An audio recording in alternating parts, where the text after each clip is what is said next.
पे बात करेंगे। मेरे साथ इस वक्त डॉक्टर राजा काशिफ जंजुआ साहब मौजूद हैं। आप तज्ज़ियाकार ने, इस प्रोग्राम में आपको वेलकम करते हैं।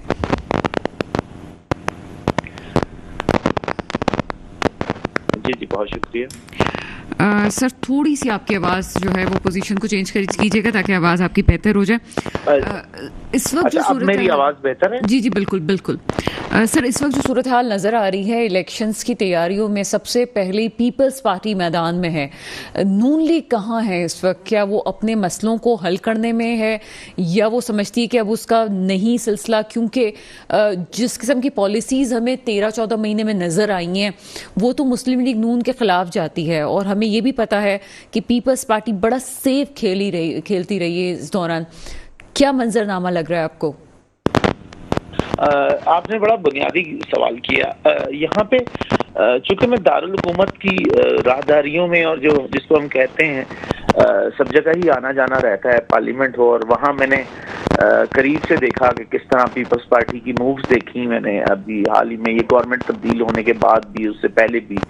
तो जो मैं देखता हूँ बुनियादी तौर पे, अगर हम बात करें सियासी गलतियों की या चालों की, जो लोग शतरंज जानते हैं उनको पता है कि चालें बड़ी देखभाल के खेली जाती हैं। हुआ यूं है कि नून लीग ने बड़ी ही ब्लंडर किए। बज़ाहिर उनको लगता था कि उनके लिए बहुत अच्छे मूव्स हैं। इसी तरह पीटीआई बड़ी गलतियां कर गई, लेकिन पीपल्स पार्टी ने ऐसी कोई गलती नहीं की, इसलिए वो संभली हुई है। अब वो मैं मिसाल के साथ जरूर पेश करूंगा कि नून लीग को लगता था कि जब उन्होंने 13 में गवर्नमेंट दे दी, केपी की गवर्नमेंट, सरहद की गवर्नमेंट दे दी पीटीआई को, कि ठीक है, हालांकि उस वक्त चाहते तो वो तब्दील कर सकते थे, फजलुर रहमान या 12 जैसे जैसे करके वो गिरा सकते थे। उन्होंने कहा ठीक है, सूबे में इनको खेलने दें, कोई इशू नहीं है, इमरान खान वैसे ही मथे लग रहा है बंदा हमारे, तो ठीक है इसको वहां करते हैं। उनको अंदाजा नहीं था कि वो वहां से उसकी रूट्स बनती जाएंगी और बहुत आगे जाएगा वो। अच्छा, यही 18 में हुआ कि सूबाई गवर्नमेंट जो थी पंजाब की, ये तब्दीली ला के नून लीग ले सकती थी, तो उन्होंने कहा कोई मसला नहीं, बुजदार बड़ा ही कमजोर वो है वजीर आला, हम इसको चलने देंगे। अच्छा, वही इनके गले पड़ गया। आप देखिए, 2 सूबे इन्होंने हाथ से निकाले। जबकि अगर बात करें इसके बाद, मैं आपसे कहूंगा पीटीआई के हालात, पीटीआई ठीक खेल रही थी। उन्होंने आखिरी टाइम पे जो जाके दोनों सूबों से अपनी हुकूमतें खत्म की, वहां उन्होंने अपने पैरों पे कुल्हाड़ी मार ली। पीटीआई के हालात बुरे नहीं थे, उन्होंने बुरे कर लिए। क्योंकि देखिए, डी चौक पे खड़े होके गुफ्तगू करने में, जलसे करने में, और पार्लियामेंट में बात करने में बड़ा फर्क होता है। और सूबाई हुकूमतें 18वीं तरमीम के बाद सूबाई हुकूमतों के पास ज्यादा पावर है, और ये सब करने वाली तो पीपल्स पार्टी है, इसलिए उसको पता है कि खेलना सूबे के जरिए ही है। देखें, सूबे के अंदर शहरों में फंड्स होते हैं। अब सिंध के पास फंड है, कराची से उनको जनरेट हो जाता है ये रकम। तो पाकिस्तान में आप देखेंगे सिंध बड़ा ताकतवर सूबा है माशी लिहाज से, मईशत की हम बात करते हैं, फाइनेंशियल की बात करें, सिंध और पंजाब 2 बड़े सूबे हैं। केपी या बलूचिस्तान के पास तो फंड जनरेट नहीं होते ना इतने ज्यादा, या केपी में। जी सर, वो जो एक बुनियादी सवाल है ना, वो इस वक्त यही है कि मैं ये कहना चाह रही हूँ कि पीपल्स पार्टी इस वक्त जिस तरह से पूरे सिनेरियो में छाई हुई नजर आ रही है, मुस्लिम लीग नून की इत्तेहादी ज़रूर हैं, लेकिन मुस्लिम लीग नून ने, शहबाज शरीफ ने और नवाज शरीफ ने एक कोशिश करने के बाद बलूचिस्तान में भी मुकर्रर किए अपने लोगों को ताकि वहाँ पे तंजीम साजी का अमल हो, वो नाकाम हो गया। अब बलूचिस्तान में हमें साफ मंजरनामा नज़र आ रहा है कि पीपल्स पार्टी वहाँ पे भी सरप्राइज दे रही है। दूसरा, सिंध में भी हमें मुस्लिम लीग नून कहीं नज़र नहीं आ रही। पंजाब के सिनेरियो में इस वक्त क्या देख रहे हैं आप, कि आपको क्या लगता है कि वो जो जनूबी पंजाब वाले लोग हैं जो कि अभी पीटीआई से कट के वहां पे पहुंच रहे हैं, क्या ये लोग इतना वोट बैंक है कि पीपल्स पार्टी के काम आ सकेंगे? देखें, बुनियादी बात, ये जो आप पीपल्स पार्टी के सरप्राइज कह रही हैं ना, ये बुनियादी तौर पे सरप्राइज नहीं है। सिर्फ उनके पास एक ताकत का मरकज है, वो है सूबाई हुकूमत सिंध की, और इसके अलावा उनके पास कहीं कोई ताकत नहीं है। पंजाब में उनके हालात अच्छे नहीं है। अच्छा, पंजाब की अगर आपने कहा कि वो सरप्राइज दे रहे हैं, कोई सरप्राइज नहीं दे रहे। जनूबी पंजाब जिसको हम कहते हैं ना, जिसको हम पंजाब का जो लहजा है सराइकी, हम उसको एक अलग सा, वो भी पीपल्स पार्टी का ही ख्वाब था कि हम पंजाब में एक सूबा बना दें। अच्छा, सिंध में वो कराची को सूबा बनाने को तैयार नहीं है, लेकिन उनकी ख्वाहिश है कि वहां पंजाब में हम सूबा बना दें, क्योंकि देखिए वो वहां से अपना गेम बनाने के तुले में ना देखा जाए तो ये कोई वफाकी पार्टी की अलामतें नहीं है। बस पीपल्स पार्टी वफाकी सतह पे खेलती ही नहीं है, वो तो सिंध कार्ड लेके, एक लिसानी कार्ड लेके हमेशा मरकज में आई, और बेनजीर साहिबा के दौर में भी ये सब कुछ होता रहा। तो अच्छा, बलूचिस्तान की आप जो बात कर रही हैं, बलूचिस्तान में तो आपको पता है इलेक्टेबल्स हैं, उनको जहां भेज दिया जाता है वो चले जाते हैं, कभी बाप पार्टी बन जाती है। देखिए, जो कहते हैं ना कि बलोच बड़े ही उसूल परस्त है, ऐसा कहीं भी नहीं है। और देखने फारूक लगारी ने भी कहा कि जी हम तो बलोच हैं और आप मेरी बहन है बेनजीर साहिबा, और हुकूमत तोड़ दी थी। यही जनूबी पंजाब के लोग थे, यही बलूचिस्तान के लोग हैं जिनको आप कहते हैं कि ये सारे इलेक्टेबल्स हैं, इनकी कोई पार्टी नहीं है। इनको जो इनको लगेगा कि जो जीत रहा है मरकज में आ रहा है, ये सारे उसके साथ चले जाते हैं। यानी कि आप इनको आसान लफ्जों में थाली का बैग डायनेमिक ही एक इस तरह से चेंज है ना कि जो चाहेंगे स्क्रिप्ट लिखने वाले हुकूमत तो उसी की ही होनी है। नहीं, देखें स्क्रिप्ट, आपको पता है जरदारी साहब से बड़ा स्क्रिप्ट राइटर कोई नहीं है पाकिस्तान में।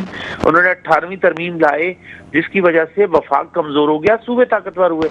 आप कराची में, मैं तो खैर से इस्लामाबाद में हूँ, लेकिन मैं कराची में आपके मेट्रो के साथ काफी टाइम में काम कर चुका हूँ, प्रोग्राम में आता रहा हूँ। तो बात यह है कि कराची में आप आपके मेट्रो 1 के करीब ही जाएं अगर आप, तो लियाकत नेशनल लाइब्रेरी है, उसके हालात देखें। जब वो वफाक के पास थी तो उसके क्या हालात थे, आज तो वहां पे कोई पूछे पुरसाने हाल नहीं है।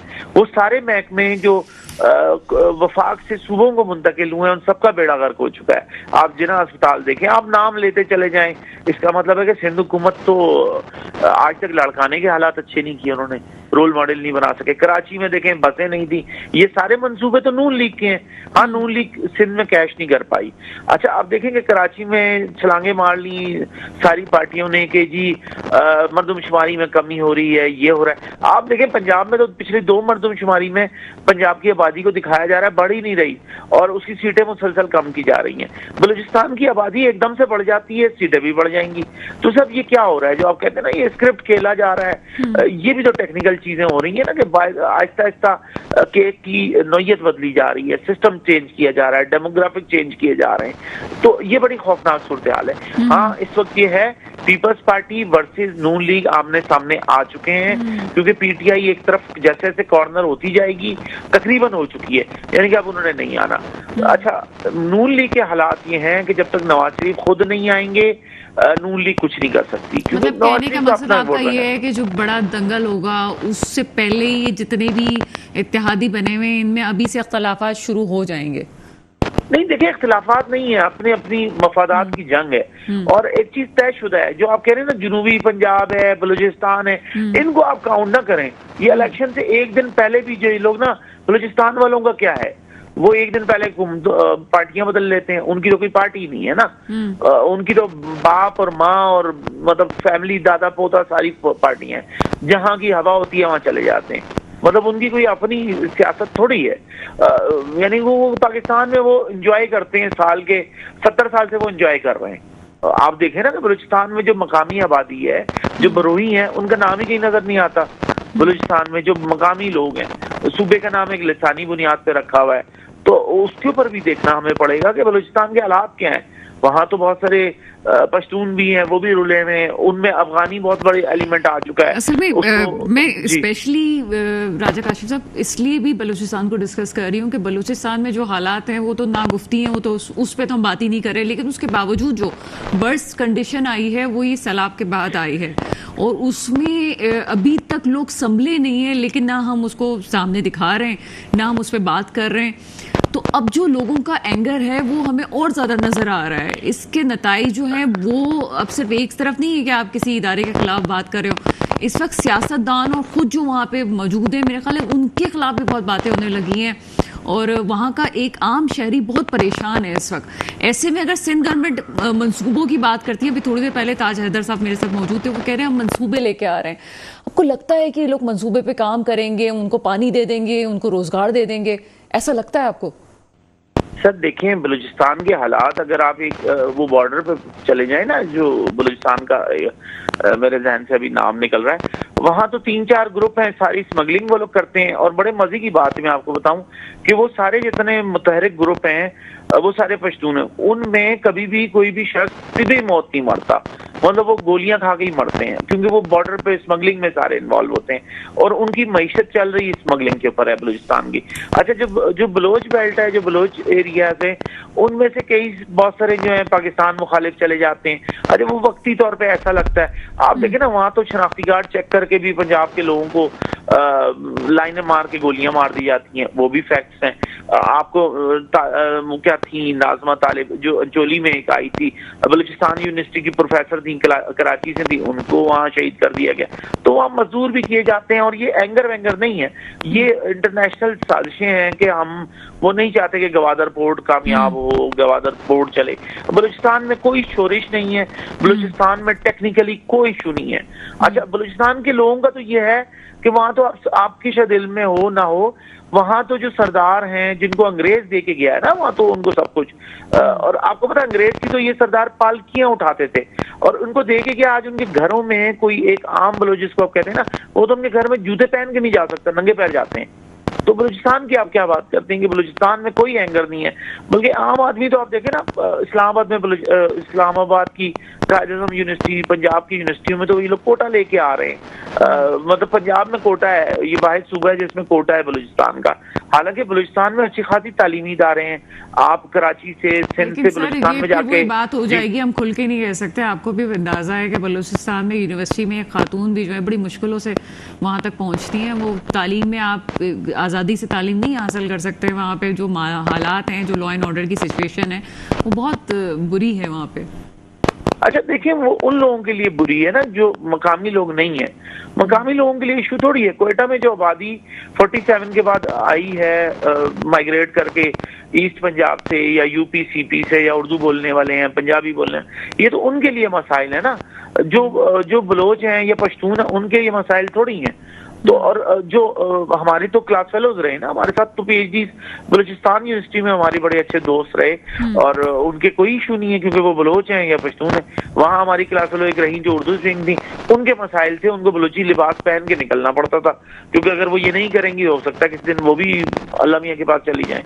तो ये वहाँ लॉ एंड ऑर्डर बनाया गया है, ऐसा कुछ है नहीं किसी के हकूक। चलिए सर, मैं ऐसे नहीं, टॉपिक नहीं था, लेकिन अगर आप इतने खुल के बात कर रहे हैं तो फिर उस पर भी बात कर लें कि जो सीपैक बंद हुआ और उस पर जो काम रुका है, तो वो जो पॉपुलर लोग हैं जिन्होंने उसको ख़त्म किया है, उन अवाम को क्यों नहीं नज़र आता कि अगर इंटरनेशनल साजिश है तो आलमी साजिश में कौन कौन लोग इन्वॉल्व हैं? अवाम के सामने ये बातें भी तो आ जानी चाहिए ना। सर देखें, अवाम को सब पता है, लेकिन इशू पता क्या है, आपने सोशल मीडिया का इस्तेमाल पीटीआई के दौर में इतना ज्यादा हुआ कि हद से ज्यादा हो गया। आप मुझे बताएं, एमक्यूएम में कराची में एमक्यूएम से ज्यादा कोई पॉपुलर था, लेकिन एक दिन में वो साथ लपेट दी गई। अब कराची में कोई सोच सकता था एमक्यूएम के खिलाफ बात करेगा या एमक्यूएम के ऊपर बात करेगा, लेकिन आज होती है बात, खुलेआम होती है। तो पीटीआई के बारे में भी यही आलम है कि आप बोल के तो देखें, आप देख रहे हैं ना लोगों को कहाँ मसाइल का सामना करना पड़ता है, हर जगह करना पड़ता है। सोशल मीडिया पे आपकी जिंदगी माहौल हो जाती है।